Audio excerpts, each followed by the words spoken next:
Hey there, PDX Real Estate Podcast listeners. Before we get into today's show, I've got a real quick announcement for you, and that is that my company, TTM, is still looking to buy fixers and teardowns all over the Portland metro area, even in this post-corona economy that we have going on right now. So if you have anything that comes across your desk that may not fit the retail market, we'd love to hear from you. All you got to do is go to our website, which is ttmdevelopmentcompany.com. There's a Contact Us tab. Fill out the information, submit it to us, and we'll give you a call. Or if you'd like to, just call us at the office, 503-224-6200, and we'd love to chat with you about the property. Now, let's get into the show.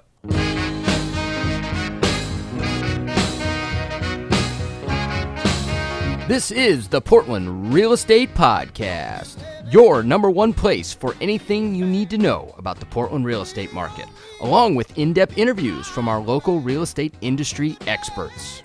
Now, without further ado, here are our hosts, Tucker Merrihew from TTM Development Company and Steve Nassar from Premier Property Group.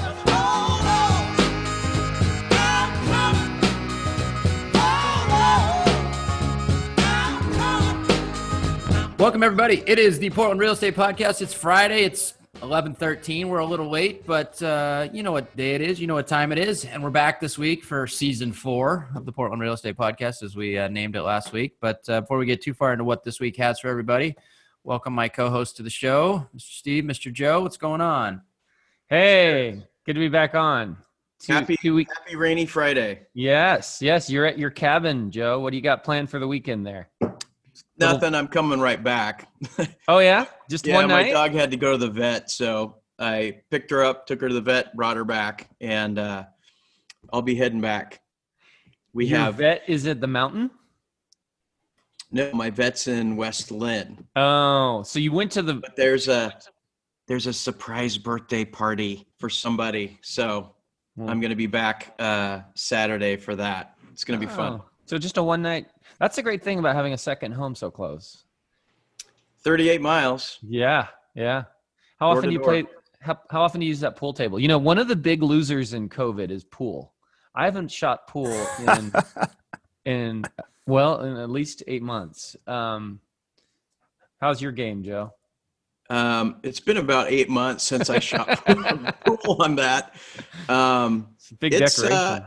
It's okay. It's different when you get progressive glasses because things look a little different. But I have the perfect window is 3 beers. 3 beers, I get better than no beers, and then beyond 3 beers, I get a lot worse. So Kind of like golf, right? Yeah. Kind of like golf. Yeah. Yep. Exactly. Hey, before we intro our guests real quick, Steve, I wanted to do a little continuation from last week. We had quite a, we'll call it a colorful discussion about your post in Masters about the perception of our lovely city and our lovely state here. And I was in Arizona for the last few days, and I have to tell you, and we mentioned it previous to recording here, I felt like a new exhibit at the zoo when I told people where I was from. So just what would they ask you? Like you mentioned like Uber rides or taxi rides or whatever, or you go somewhere. Yeah, there's always the, of course, where are you from, question, right? Or what are you doing here? And that leads to where you're from. And every time I drop the P bomb on them, there's the, kind of take it back and be like, oh, and I'm like, yeah, I know we've been on the news lately. They're like, yeah, we've been following it. And then, of course, they want to go into all the, details of what I can tell them about any given thing that they've been watching. But there's absolutely a perception out there, I think, for those of us that haven't left in a while, which a lot of people haven't traveled due to COVID and all that.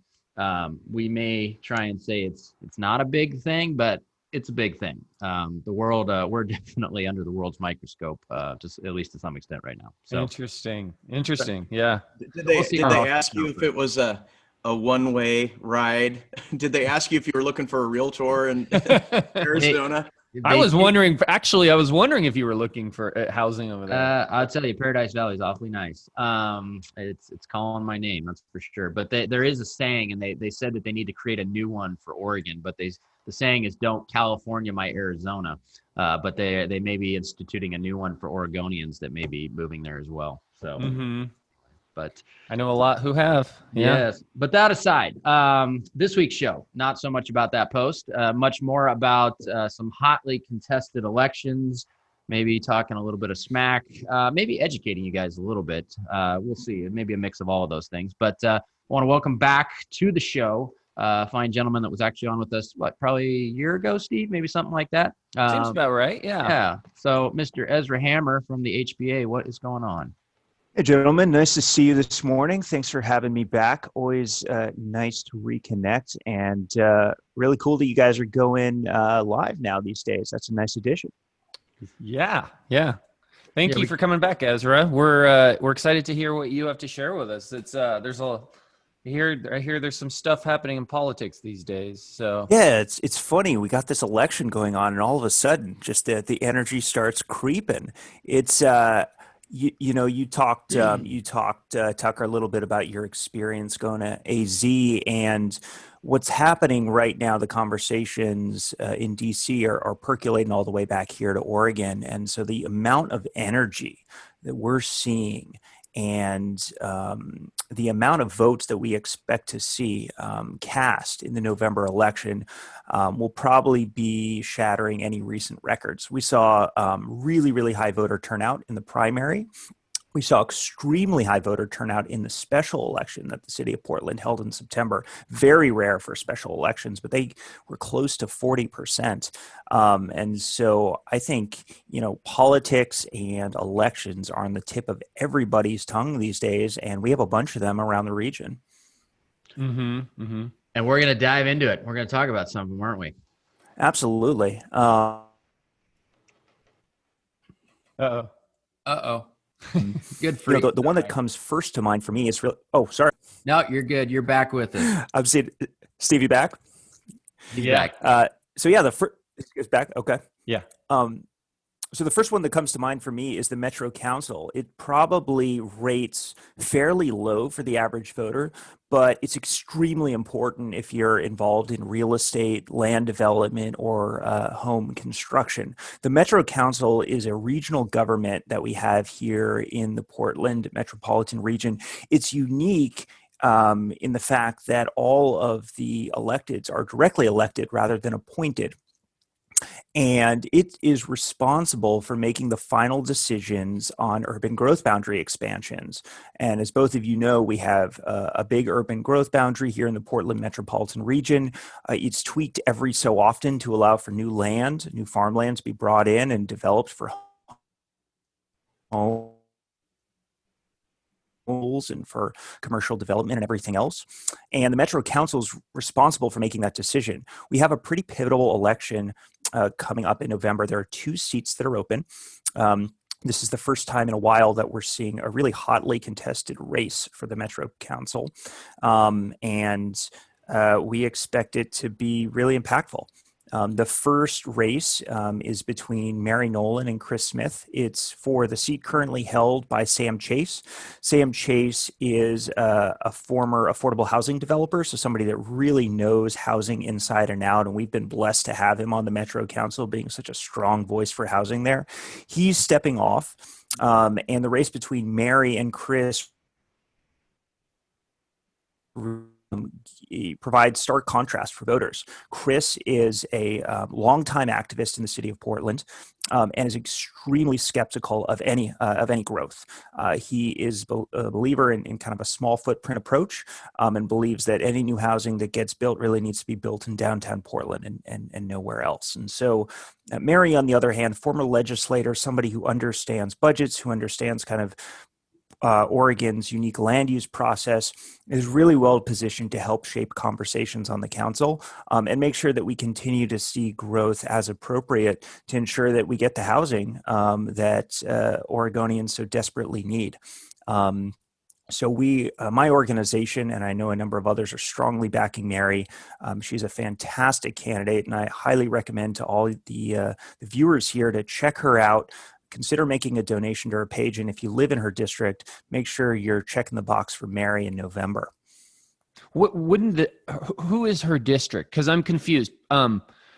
We're talking about Metro. Mm-hmm. Isn't that all of the suburbs too?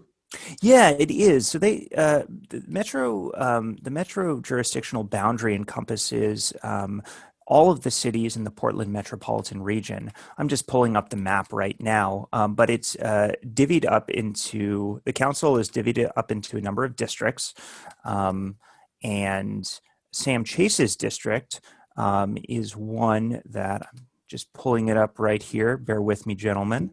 He represents a part of Metro that I believe is entirely encompassed within the city of Portland itself. So it doesn't include any of the surrounding jurisdictions. A number of seats do that because Portland is such a large and important city. So I believe his district touches a tiny bit in unincorporated Washington County, but the overwhelming majority of it is the city of Portland. So you go ahead. So Metro decides the urban growth boundary. It's a compilation of all the suburbs in the city of Portland. Who can vote these people in then? Everybody? Yeah. So the voting is done at a district level, which means if you're in a geographical district that Metro Councilor represents, you can vote there. And so for Sam Chase, we're talking about North Portland, generally speaking, as well as a little bit of Northwest Portland and downtown as well. Okay. So I've got something real quick. I think for the viewers, everyone knows what HBA is, and we know that if you have membership, that goes towards sort of you're our spokesperson legislatively to find the people that represent us and what we do as builders and realtors and real estate related services. But let's just take a 50,000 square foot, 50,000, elevation look at what you guys do. So the listeners just don't think it's a political podcast. So let them know a little bit about, what you do and what your objective is and why, and beyond the Street of Dreams and the, remodeled home show, which neither of those happened, right? That's true. Yeah, we did have to take a step back this year.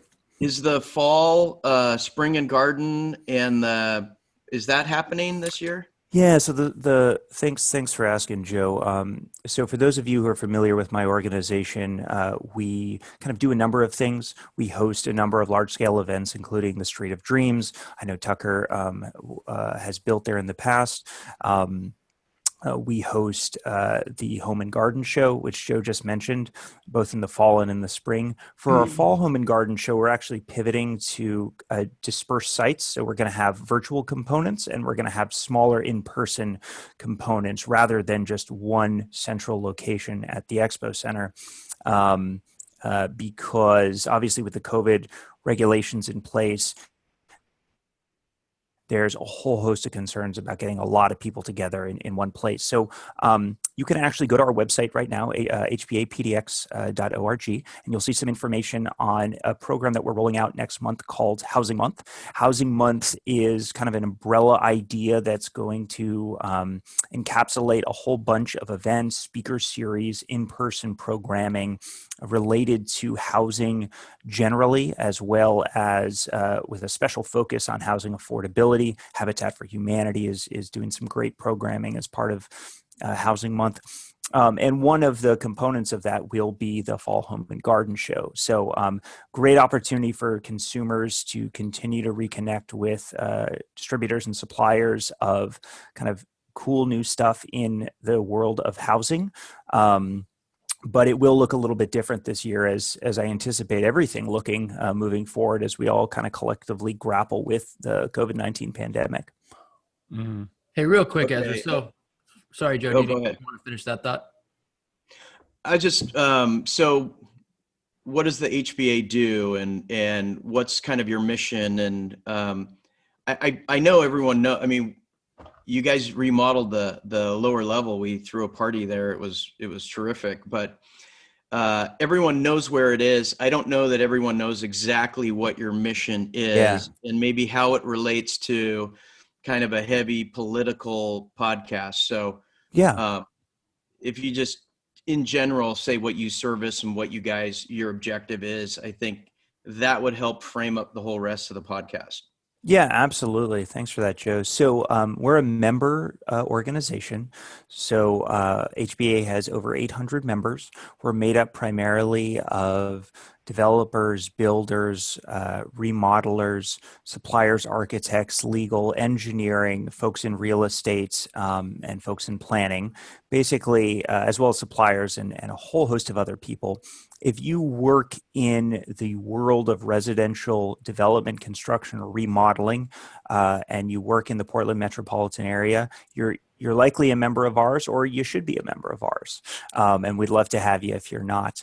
And we're essentially tasked with supporting the industry generally, as well as advancing a regulatory agenda at the local and regional level that supports the development, construction, and remodel of residential units. So a big part of my job leading the government affairs team is to ensure that we are educating local candidates and elected officials on the important issues related to housing. And when election season comes around, our political arm gets into gear, and we interview and endorse and financially support people running for office who are pro-housing.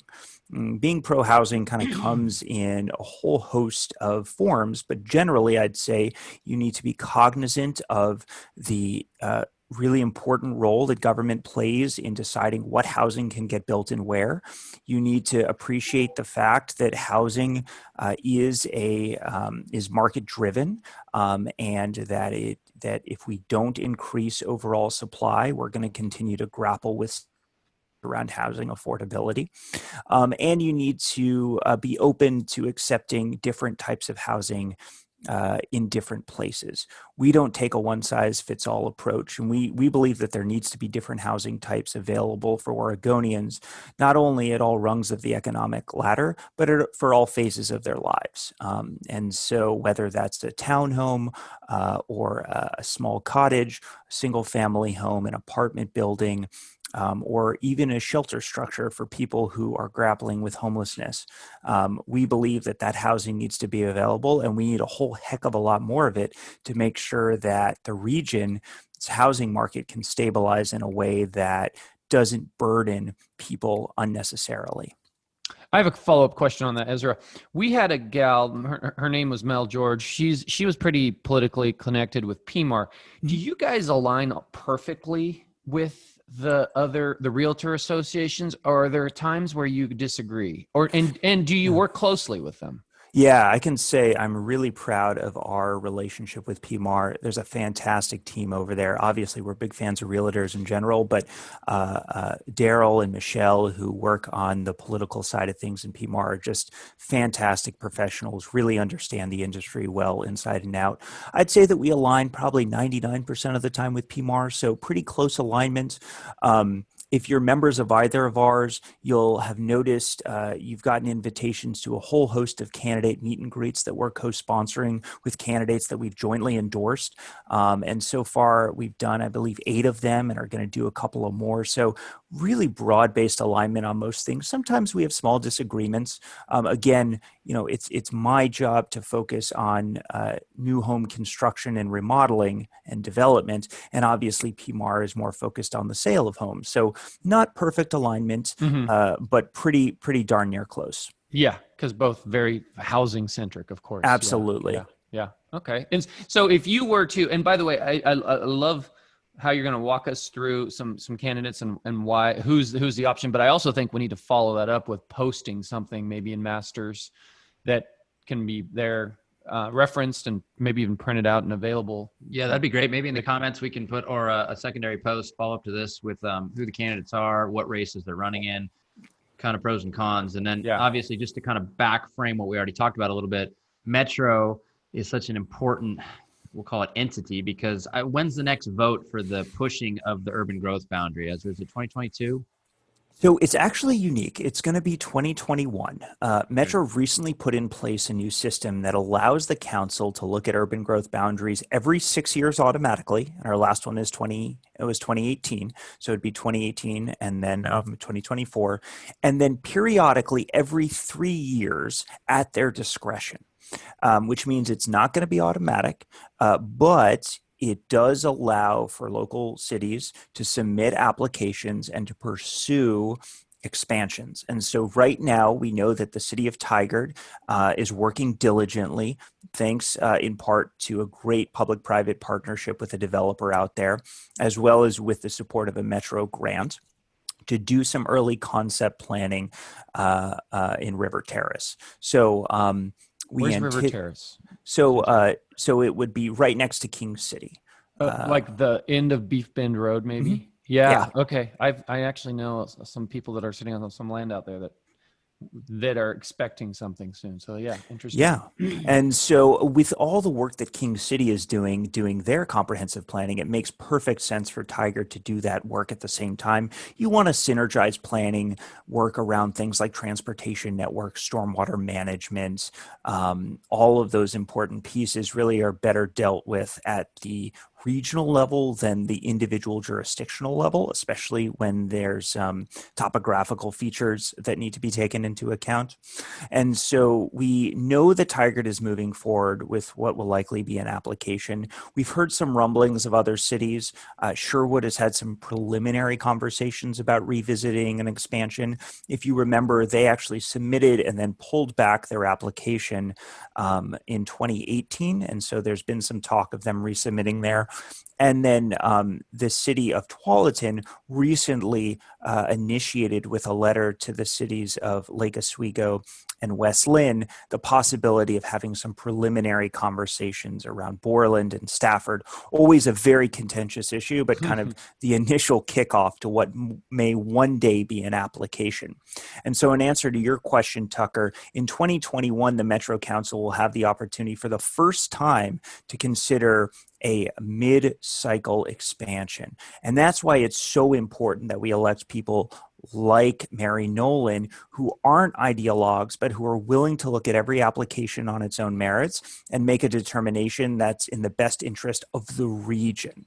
We get really nervous when people run for Metro and they're hardcore ideologues who say, I don't believe in growth. I don't think there should be any future housing built where there's currently farmland or empty fields for that matter. That's really dangerous. That sort of approach is what gets us to extremely unhealthy housing prices and housing costs in ways that are extremely detrimental to lower income Oregonians. Mm-hmm. So in addition to Mary Nolan, we have another race up. This is for the seat currently held by Craig Dirksen. It's centered around Tigard, but it includes much of the west side. Craig has been a longtime public servant, longtime mayor in the city of Tigard, and then Metro councilor, and has been a real champion of bringing light rail down to Tigard and the Tigard Triangle and seeing some revitalization there. He's stepping down after many years of service and has endorsed Tom Anderson. Tom Anderson is actually a realtor, longtime member of PMAR, fantastic guy, served on the Tigard Planning Commission for 7 years, currently a Tigard City Councilor, and he's running to replace Craig. Both PMAR and HBA are strong supporters of Tom and all his work. And I will just do a quick plug. We're actually going to be having an event for Tom in the coming weeks. So if anybody listening or hearing my voice wants to attend and get a chance to meet Tom, virtually, of course, go ahead and reach out to me, and we'd love to get you involved. So Tom would be a fantastic choice to replace Craig, be a strong voice for smart growth and continued development on the west side, which is so important. And Tigard really plays a critical role on the west side. I'd say that Beaverton and Hillsborough sometimes get a little bit more attention because of their size, but Tigard is strategically located in a way that when it's doing well, the whole region does well, because it just sits at this really important confluence in the region. And when they're stepping up to the plate, looking at expansions, looking at growth, looking at redevelopment, everybody benefits. I want to make sure I understand this because I'm still not 100% clear here, Ezra. So Tom Anderson is running for what? Tigard City Council? Oh, I'm sorry. He's running for Metro City Council. He's currently a Tigard City Councilor. He's running for the Metro seat currently held by Craig Dirksen. Okay. And does the entire Metro region get to vote for him or just No. Tigard? So just if you're in District 3, which encompasses Tigard and much of Beaverton, as well as Wilsonville, Sherwood, and King City. Okay. So people in that region, that area, can vote for him to be on the Metro Council. Exactly. Everyone else just has to hope and pray. Absolutely. So if you're in District 3, make sure you're giving Tom Anderson a good hard look. And if you're in District 5, again, that's North Portland and Northwest Portland, as well as downtown, consider supporting Mary Nolan. Okay. What about the other areas? So there's so many other areas of the Metro. Are there just not elections going for those seats? Is that what's happening? Yeah, we just have 2. The other seat that was up this year was the seat currently held by, excuse me, I'm blanking on Bob Stacy. Bob Stacy is a longtime Metro councilor. Prior to that, he served for a number of elected officials. He was the head of planning in the city of Portland, and led Thousand Friends of Oregon beforehand. Bob probably knows more about land use than anybody else in the state of Oregon, or at least close to that. And he won his election outright in the primary. Okay. Gotcha. Okay, cool. So that's why Metro's so important, everybody. It basically is the governor on whether or not we expand the amount of land that we can build on. And so as we continue to increase in size, if you increase the amount of housing, then you can potentially prevent that housing, or at least the cost of it to the end consumer, from spiking dramatically. So hence the responsible redevelopment, or responsible development, as Ezra put it. So, and it sounds like there's some areas that are in play that are pretty relevant areas to a lot of us. I mean, Sherwood, Tigard, gosh, the Borland Road area. I mean, that would change a lot of people's world if we started to see some development in those areas. As realtors, I'd say that's where the lion's share of the business is. I mean, especially from a price point perspective. That's been a hotbed for a long time. So well, at least 30 years. I always pay attention to the UGB expansion whenever they take a hard look at it. And I've been doing this long enough that when I first got into the business, I've spoken to people that say, when the UGB comes over here, I'm an instant millionaire, because I have all this land. And they don't do anything to their house because they know it's going to be scraped. Well, you fast forward to today, they're in this dilapidated house waiting for that lottery ticket to come through. And, maybe it will, maybe it won't. And there's a fine line between having, your town be way too dense with people. But then again, if there isn't enough inventory and enough properties for people, that's going to adjust market value and what our market does. So I'm glad that you guys and PMAR and NAR give their recommendations for what promotes stable building growth and real estate growth. Absolutely. For sure. So let's move on to another. Let's jump into a hot one, huh?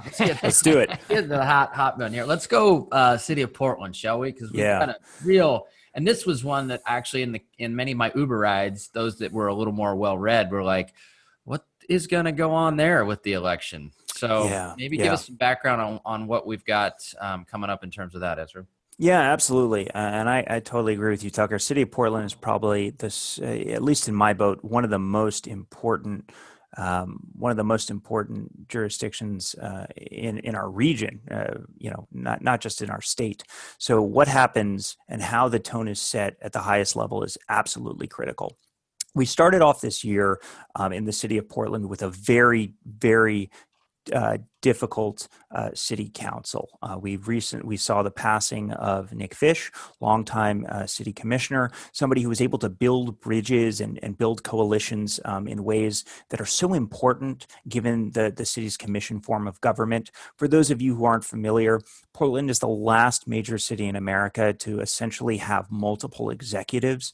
It's an extremely outdated form of government, and it means that every elected official is a king or queen unto their own domain. And it makes it very, very important that you have people in place who are willing to build bridges, willing to work collaboratively. Otherwise, you have bureaus in direct conflict with each other.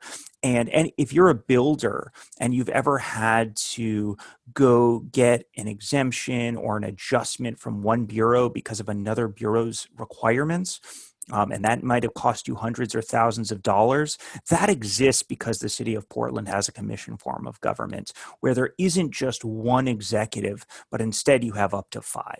So we actually saw a really important election this year. Carmen Rubio won her race. She is running to replace Amanda Fritz, who is stepping off the city council after many years. Carmen Rubio is the longtime executive director of Latino Network, an extremely respected nonprofit organization that does a ton of great work in the city of Portland. Carmen is ready to come in, hit the ground running, and will be a very, very thoughtful voice on the city council. We also recently saw the election of Dan Ryan. Dan Ryan just won the seat that was vacated by former Commissioner Fish.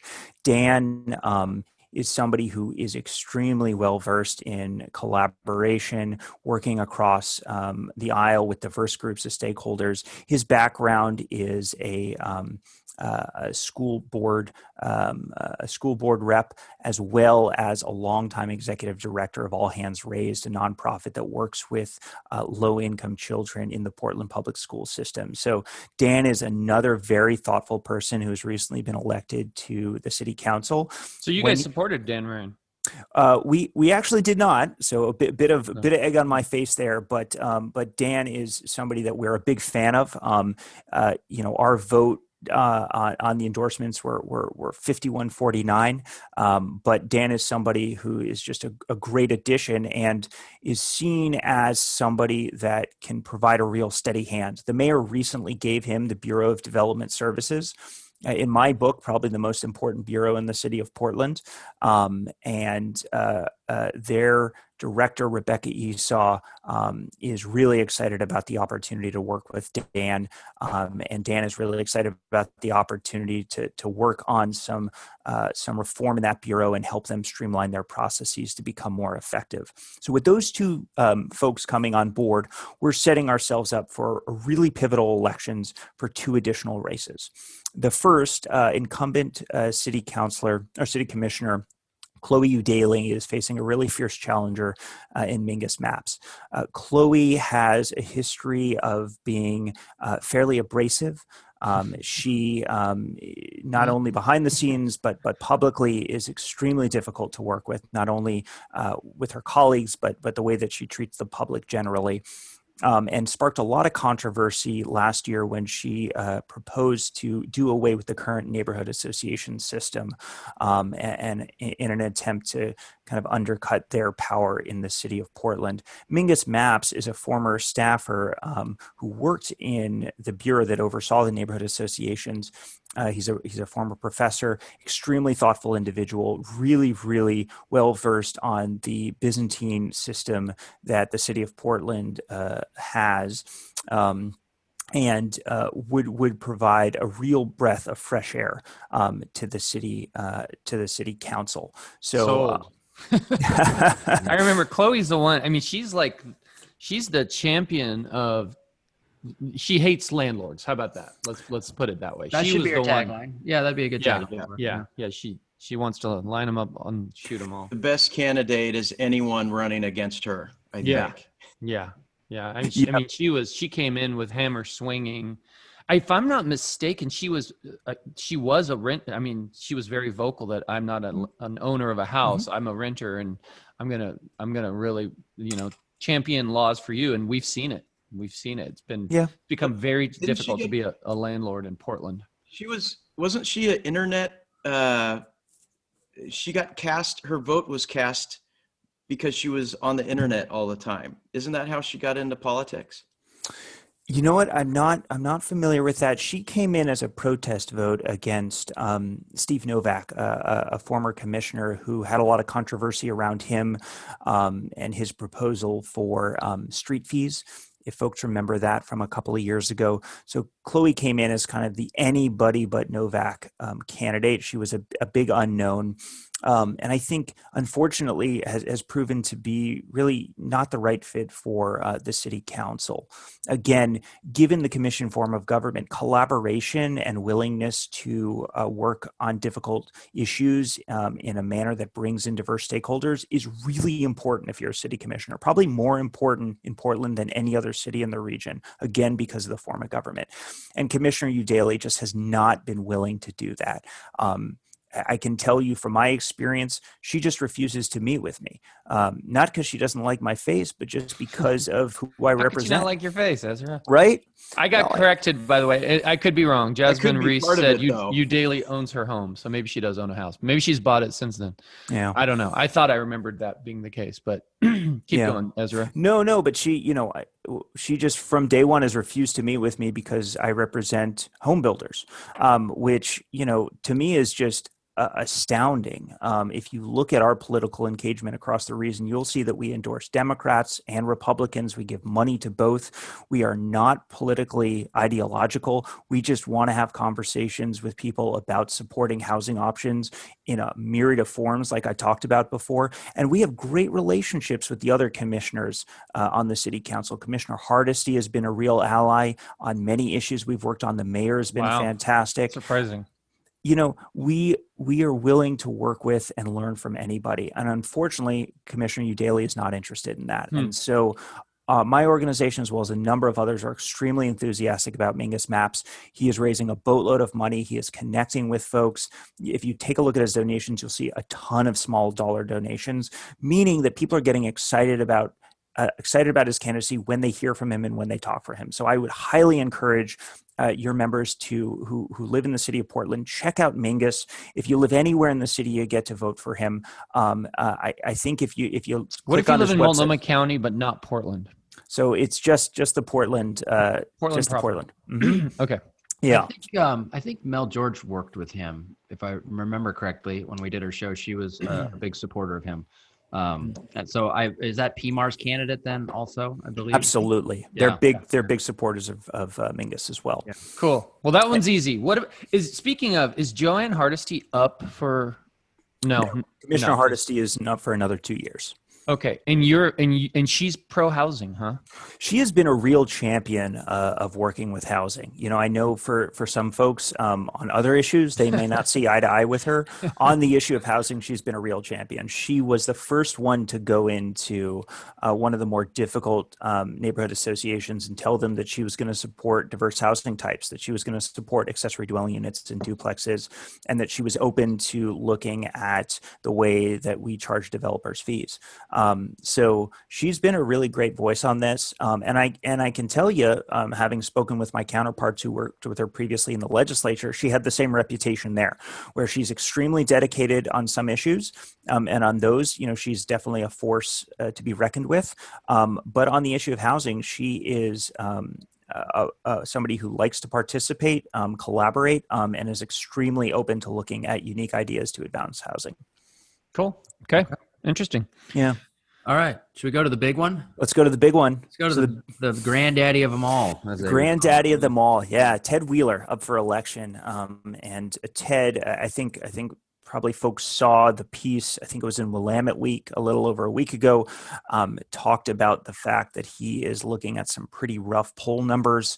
He's got pretty much everyone upset at him on both the right, the left, and in the center. Yeah, I don't know how he's done this, because he literally – everybody hates Tear Gas Teddy. Like how I don't even know how that's possible in Portland, but he managed to pull that one off. Yeah, it's definitely tough. And I think the mayor has done so much great work. I think a big part of it has just been the fact that he's been grappling with these unprecedented crises, and that he's in a commission form of government. And so unlike other mayors who are able to take decisive action, who are able to make decisions and really kind of turn on a dime in order to respond to a crisis, Ted doesn't have that sort of authority and ability. And I think he's that's the head really of the hampered. police force, so he kind of does. He is the head of the police force. Yeah, he does have some power, right? Yeah. Absolutely. I won't say that he has none, but I will say that because of the form of government, and because of the current makeup of the city council, and because there aren't four city councilors, we only have the three. Now we just got the fourth, but for a long time he just had the three. It's been an extremely tough dynamic for him to work under. So I don't want to be an apologist for the mayor, but I am, and my organization is supporting him. Mm-hmm. We believe that he has been a you should. I mean, you have to. You have we to. have no choice, right? Yeah, maybe start by, because for some of our listeners, they may go, "What?" But start with the other option. Yeah. So Sarah Iannarone, she previously ran against Ted, came in third, I believe, in 2016 when she first ran. Sarah's a former professor. And she's actually done a lot of great work on housing. So I want to acknowledge that up front. She was a big supporter of the residential infill project, re-examining kind of the regulatory structure that smaller scale developers have to build into, and is really passionate about seeing things like condominiums and duplexes and diverse housing types throughout the city. That being said, Sarah has been pretty difficult on some of the larger challenges facing the city of Portland. She's come out publicly talking about sometimes the need for violence, which I think was really shocking to folks, especially in the city of Portland, and given the horrific violence that we've seen downtown, especially with the killings. I think anybody running for office that comes out publicly and says that violence is sometimes a good option, that should be a major red flag for folks. Additionally, she's been pretty abrasive with a lot of folks in the business community. While I've enjoyed working with her on discrete issues of housing, I know she's been pretty upfront about bashing kind of big business as she sees it. And, Steve and Tucker, we're in the city of Portland. Like, there really isn't big business. There's no Amazon lurking around the corner. There's no Google who's kind of shaping policy. The folks who are in town, especially on the development side, are by and large mom and pop and small regional players. And these are not the boogeyman, right? These are the employers and the people who ensure that that people get paychecks and are able to feed their families. And it's really disappointing when a politician comes out and wants to kind of paint with such a broad brush and say things like, "I don't like business," or people who are pro-business are bad. That doesn't have a place in politics here in Portland, or it shouldn't. And that's a big reason why I think there are some major red flags around Sarah. Again, she's been really collaborative on housing issues, and I do want to give her credit for that. But on some of the really big issues, I think there are some serious concerns. The interesting thing is that because Ted is so unliked, the polling which has been done really highlights the fact that you have people who are willing to vote for him because they read about the issues, they understand the difference between him and Sarah, and while they may not love him, they recognize that he's really the best choice. There are a whole kind of dedicated group of folks who are polling really well for her. So those are infrequent voters, young voters, extremely progressive voters. Check that box. Yeah. So she has those folks locked up. And then there's a whole group of people in the middle who have no idea who Sarah is and are upset enough with Ted that they're looking at casting a protest vote. We talked about this before with Chloe Udaly, how she kind of came to office because she was an anybody but vote.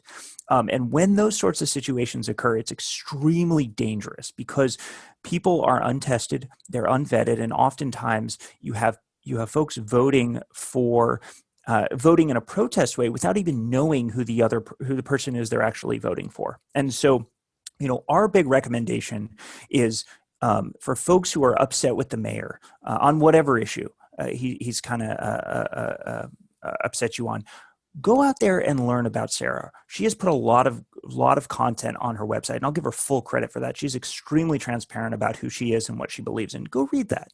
If that's something you agree with, then vote for Sarah. If you have concerns about that, then I strongly recommend that you vote for Mayor Ted Wheeler.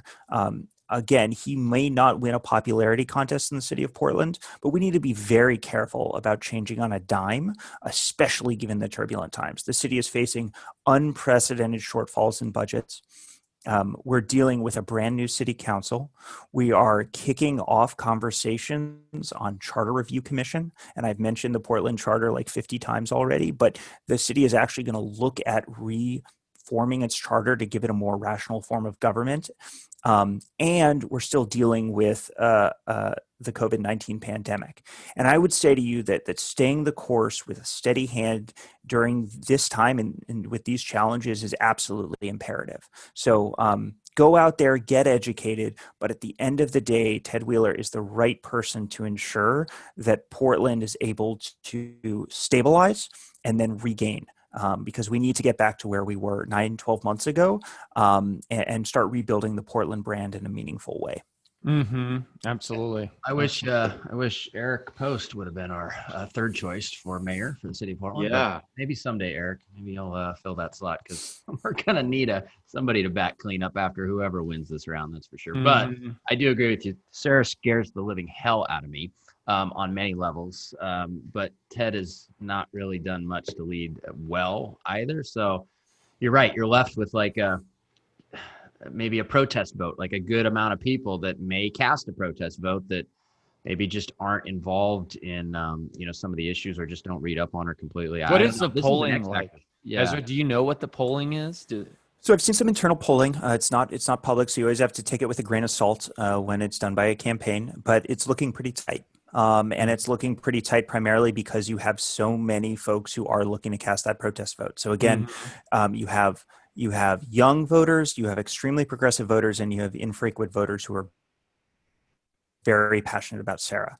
And Ted has picked up pretty much anybody who gets out there, reads, learns, and becomes highly educated. So he's picking up frequent voters and older voters. But pretty much everybody else is in this area where they're just upset and they're looking to demonstrate how upset they are. And those are without realizing the worst of the two evils is what they're going for. Basically. Yeah. Right. Yeah. And again, I think this is very akin to what we saw with Commissioner Udaley when she won her race. If you are going to vote solely based on protest, you need to be prepared for some serious ramifications. City of Portland and the type of power that elected leaders have is not something to play around with. These folks have more power at the individual level than any other elected in the state, probably more so than the governor, because they are the executives and essentially the legislators of the departments or bureaus that they oversee. So be very thoughtful about when you cast that vote. And like Steve and Tucker are saying, you may not love the other choice, but just be really certain about who you're voting for. Yeah, man. That's a big one. I have a question. Does the HBA back someone in every race and every platform? Absolutely not, Joe. There's some race where you're like, nobody's good. We're just agnostic. God help us all. They're all terrible. This might be one of them. Yeah. You don't have hey, this one is less terrible than this one, so let's support this one. There's sometimes you're just like, I'm tapping out. We don't have a person. I'll say this, Joe. I hope God has better things to do than worry about a local election here in Portland. We take every single race in our jurisdiction extremely seriously. I can tell you that my team and I interviewed over 94 people running for office in the 3-county region and down in Yamhill as well. So if anybody filed for office, you got at least 2 emails from me, 2 from my colleague, and 3 phone calls, right? We are going to connect with you. Now, you may not want to connect with us, and I respect that. If you're an elected official and you don't like home builders or you don't like housing, you're probably not going to talk to me. But of those 94 people that we reached out to, we probably sat down over 2-hour interviews. So for a total of 2 hours with upwards of 85 of them. And of those 85 folks, we took them through a really rigorous process. We kind of give them an hour of just introduction on the issues, and then we bring them back for a formal hour of interviews. We send them the questions beforehand. This isn't an exercise in gotcha, but we will ask them pointed questions and difficult questions because we want to see who's willing to learn about the complex issue of housing. I'll tell you this, Joe, most people who run for office at the local level, they care about things like parks and police reform and schools and traffic. They probably aren't thinking a whole lot about the regulatory framework that exists for housing and what the zoning map looks like. And so we really do our darndest, along with PMAR and a number of other groups, to educate candidates on those issues so that when they have to start making complex they have to go through a complex analysis on a subject that's not super sexy, like, I don't know, side yard setbacks, that they're well versed enough and have enough information to make an educated choice. And so we endorse in most races, and you'll see, I'll share with everyone afterwards, we have a voter guide that's already come out. We'll share that with folks. We'll be posting on social media. We have a newsletter that goes out weekly that highlights all of our endorsements and introduces people to the candidates. I'd say we're endorsing in most races, but like you said, Joe, not in every single one. This isn't about forcing an endorsement down anyone's throat. If there is no pro-housing candidate in the race, we will not endorse. And we will not give money, because while we want to work with everyone, we can only work with those who are willing to work with us. Interesting. Good answer, Ezra. Yeah. So let's talk about Lake Oswego. Yeah. You want to jump to that one? This is a big one. This is huge. Yeah. We have, I know you guys haven't picked a horse yet per se, but or a candidate. Yeah, or a candidate, yeah, for that matter. But we have one candidate that's off the friggin' reservation, right? So we'll call her very Sarah-like in terms of her view, at least towards housing, right, and builders. And so in the builder's eyes, she's basically the Antichrist. You know, I know it's a harsh statement, but her outlook on making things exponentially more difficult to put new housing in it's just crazy. So let's go through who the candidates are, and then we'll let the audience pick who you might pick based on your descriptions. How about that? Sure, and this is going to be an education for me too. So please, you know, I'm here to learn on this issue. As I mentioned, we haven't endorsed in this race. We're going through the endorsement process now, and we may be. We're going to tell you who to endorse, by the way, in the next 10 minutes. We're going to tell you who. I appreciate that. He's been on the show. Well, yeah. Well, I'll say this. You know, Lake Oswego, as we've talked about before, is a really important city in our region. And it plays a really pivotal role, not only because of its location and because of the affluence of many of its residents, but because it's willing to engage on so many different issues, right? So if you roll back the clock to the Obama administration, Lake Oswego said no to bringing light rail down to the waterfront, right? Imagine light rail going down to the waterfrent today, and the difference that would make in Lake Oswego downtown. Lake Oswego just said no to a bike bridge to across the river to the city of Milwaukee. If anyone's been tracking the transportation measure that Metro put forward, and is going to be on the ballot in November, a little inside baseball here is there was going to be a pedestrian bike bridge going from Lake Oswego to Milwaukee, and Lake Oswego said no. And they say no to these things, at least in part, because there's a sense that the city should remain insular and not as interconnected with the region as it otherwise really should be, given its strategic location. And a lot of this kind of insular, inward-looking focus has led to some really terrible decisions on land use. I'll highlight for both of you the item that we talked about last time I was on, but the demolition tax in Lake Oswego, charging developers and essentially future homeowners $15,000 to demolish what is otherwise an unsafe or no longer useful structure. I heard one horror story from a developer who asked to remain nameless, that the city is trying to charge them $30,000 because the site has a detached garage on it. You know what? I looked at that site and I know what you're talking about. And yes, I passed on it because that would be considered an additional demo tax. But yes, I'm very actively in the middle of paying two $15,000 taxes right now for housing that's way outstayed its welcome. Right. And I completely disagreed with our previous guest in terms of his vote on that. I think he's got my vote on many other things, but I completely agree with you. I think the teardown tax is an asinine tax, and it does absolutely nothing good in terms of overall for the housing market. Yeah. Yeah, and I would agree with you, Ezra. It is such an important part of the community. It's also one of the few destination cities. Portland's downtown used to be a destination. I mean, if anyone from the region would go, hey, let's go, it's my birthday, let's go downtown Portland. Lake Oswego, I think, is stepping up in a big way, and especially as the downtown has those issues. I mean, it's got the downtown of Lake Oswego. They're working here on the corner of Cruz and Boones Ferry Road on something that's going to be akin to Bridgeport. You do have Bridgeport, which is very close to Lake Oswego. You've got the Boones project. So I think it's quickly rising to where, people from Wilsonville, Westland, Tigard, Sherwood, this is kind of where they come for those special occasions or a night out. So it really is an important city in our region for sure. Yeah. Yeah. And I would say too, the conversations that are going on right now following the demo tax are extremely narrow-minded and narrowly focused.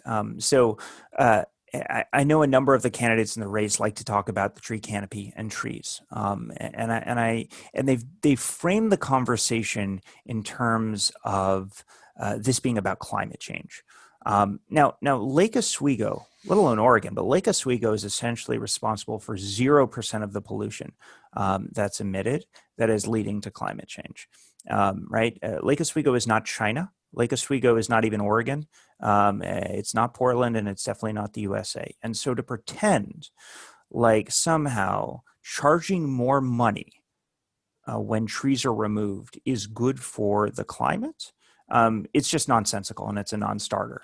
And it's that sort of disingenuous rhetoric that we're seeing from some folks running for office that just shows you how anti-housing some people are, because they're willing to throw anything, they throw the whole kitchen sink at housing and just see what sticks.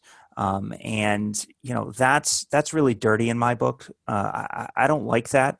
I'm somebody that cares deeply about nature and about the climate, and it is extremely important that housing get built in Lake Oswego and around Lake Oswego so that people can have shorter commute times, so that they can live closer to amenities, so that we don't need to build as much costly infrastructure farther outside of the urban core. And Lake Oswego needs to step up as a community and really re-examine the way that it has acted as an anti-growth jurisdiction over the past number of years and decades. So let's talk about the candidates. There's 3, correct, Tucker? Yeah, there's 3. So there was 2, and then we got a curveball, which we can talk about him. But basically, he was going to run for another race. And then he decided last minute, I guess within enough time to be able to announce that he wanted to run for the mayoral seat instead. So Ezra, I'll let you kind of announce who those people are, and then we can say who's who. Yeah, sure. So we have, like you said, 3 people. We have John Lamont running, a current city councilor. We have Teresa Kohlhoff, also a sitting councilor, and Joe Buck. Mm-hmm. Who also is the owner of Babica Hen and Goobanks, family-owned businesses. But they're right next door to my office, so we're neighbors in a way. Good food. So Joe had previously run for Metro, which we talked about at the beginning of the show, and lost. But he had to vacate, I believe, his city council seat for City of Lake Oswego in order to run that race. So then he ended up losing that race. And then he ended up with nothing. So he was basically out of power completely. It was my understanding that he wanted to run for one of the vacated council seats for City of Lake Oswego initially, because both Teresa and John had to vacate their seats in order to run for mayor. And then he decided that he didn't want to run for council. He also wanted to run for mayor. So hence why he's now the 3rd horse in the race. Does that make sense, Steve? Yeah, Okay. Yeah, it does. Yeah, okay. Yeah. So John Lamont's the one that was on our show at the early part of the year. He's an independent. I think that I love that because I think he really, I mean, Lake Oswego's a purple city is what he called it. And he's very even keel and very moderate minded in balance on, both sides. Everything he said made sense. Even when he explained the demo tax, I'll be honest with you. And I'm not saying we're happy about it, but even how he explained how, it's been a little while. I mean, Tucker, you might remember it better. I think we agreed. Had to do with parks and some of yeah. the infrastructure that wasn't being charged. New construction has certain costs that are charged, right? Well, his justification was this: is like when we tear down a house, right? We get credits for the existing public services that we're attached to, right? And so when our new building permit, we pay less than if it was a newly created lot. And so he's saying that this demo tax basically makes the cost the same for a building permit, essentially, even though your building permit costs are going to be cheaper if there was previously a house there. But the demo tax on top of it makes it the same cost as if you got a new building permit for a vacant lot. So that was his justification for it. I don't agree, but that's the one thing that we disagree on. Yeah. Yep. Talk about Joe Buck. How's he for housing, Tucker? What do you know about him? Well, he's very interconnected, and I'm probably going to get hate mail for even talking about this because so Joe Buck, or a Post-it note on your window. Yeah.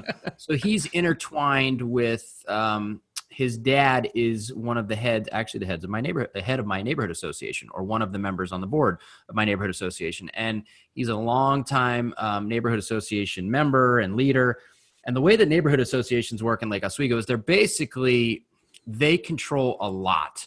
They have a lot of power because they can file appeals to planning level decisions. And then if they do that, it basically takes, for example, Randy's been on the show a few times, right? And it starts with they submit a plan, right, for building on a certain lot. They ask to remove a tree on that lot. And planning says, yes, that makes sense based on what you're submitting. And they give them approval to cut that tree in order to put the house in. Well, if the neighborhood association doesn't like the fact that planning gave them approval to cut that tree, they can appeal it. And if they appeal it, they take it to city council, or they take it to the DRC first, Development Review Commission. And generally, Development Review Commission, they'll decide whether or not planning's decision was correct or incorrect.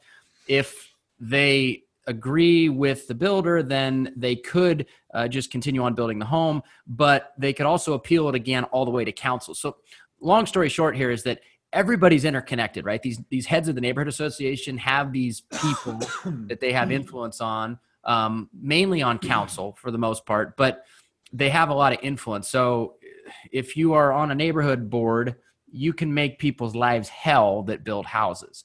And Joe Buck is very closely tied to somebody who has made a lot of builders' lives hell when it comes to building housing. And so you can take whatever you want from that, but I know a lot of builders that have not had a real good run trying to build homes around here where I live and where our office is because they're not really pro housing. They're much more pro trees and canopy above all else. And it's really the above all else part that makes it super challenging. And so, I've personally had dealings that are fine with Joe and his family. So I can't say that they've been unfair to me, but I know that there's been other builders where they definitely feel that that's been the case. Mm-hmm. And I know Randy Sebastian posted, he was pro John Lamont for these reasons. So, I mean, you're not alone. There are builders and pro housing people that are agreeing with that stance. So take that to your interviews, Ezra.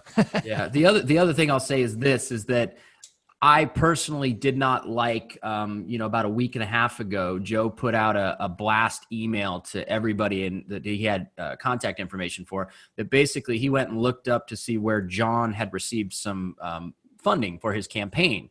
And Randy had contributed to John's campaign. And so Joe put out this big announcement that said, you don't want a mayor that's getting bought and, paid for by big business, essentially, right? Or by builders, and basically using that as leverage for people not to vote for him. And I feel like that's a real dirty play. And there's another part of that story that I won't say on air, but it's a terrible thing to do. And he's not bought and paid for. He's just, you and I met him, Steve. We had lunch with him. We know him.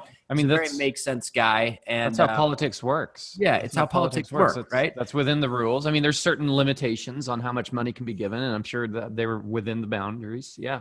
Right. I mean, that's what the Home Builders Association does. That's what Ezra does. They figure out who's going to be pro housing, and they give them funding, and they support them, and they go out to their people and say, look, this is who we think you should support.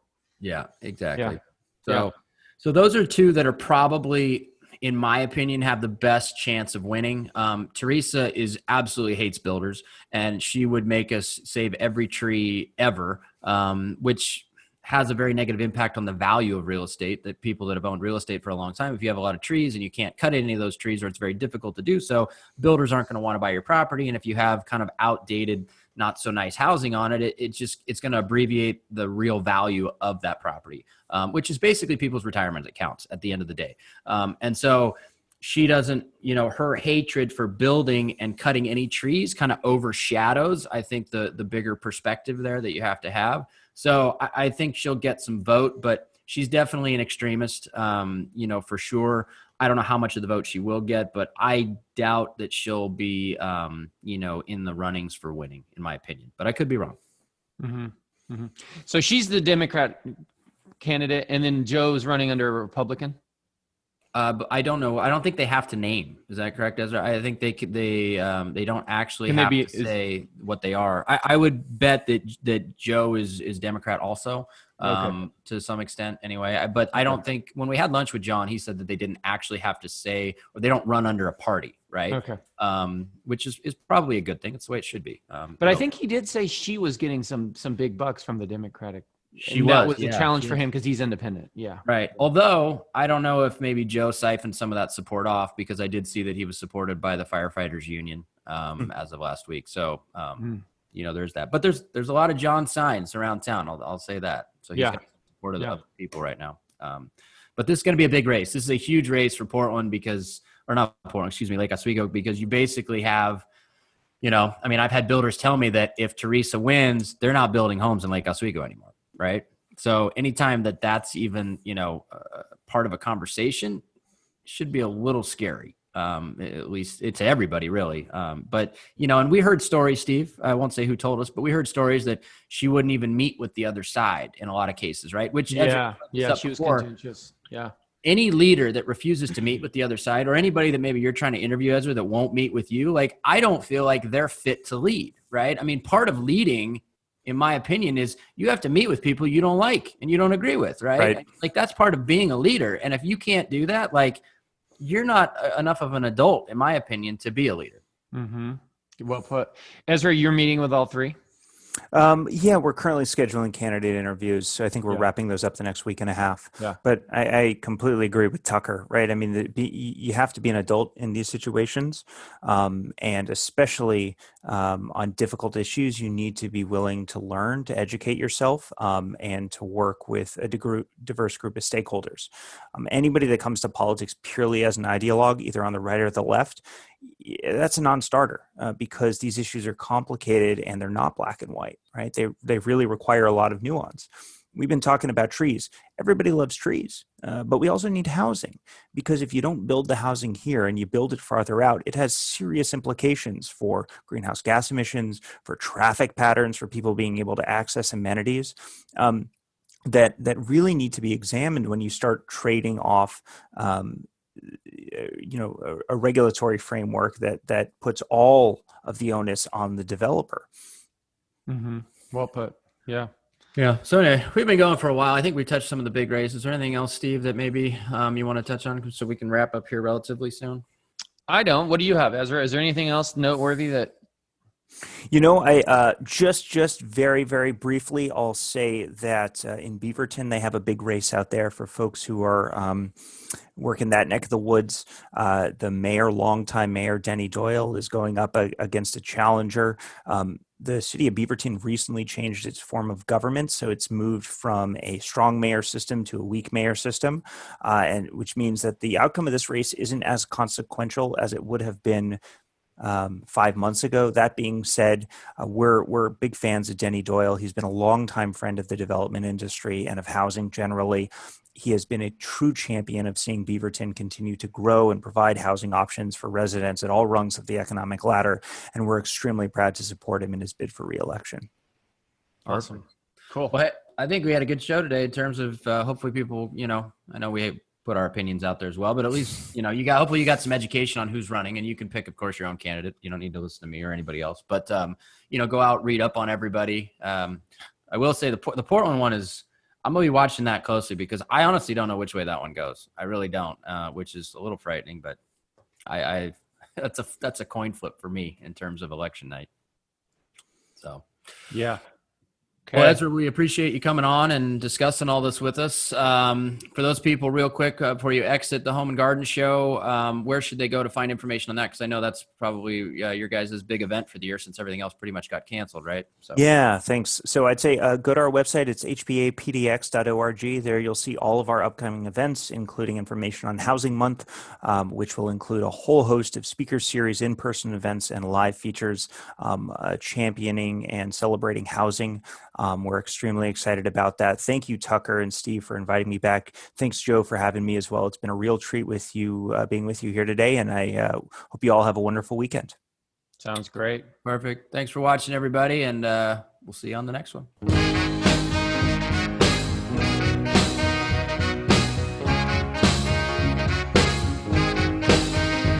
Thanks again for listening to our show, and make sure to tune in next week for another great episode of the Portland Real Estate Podcast.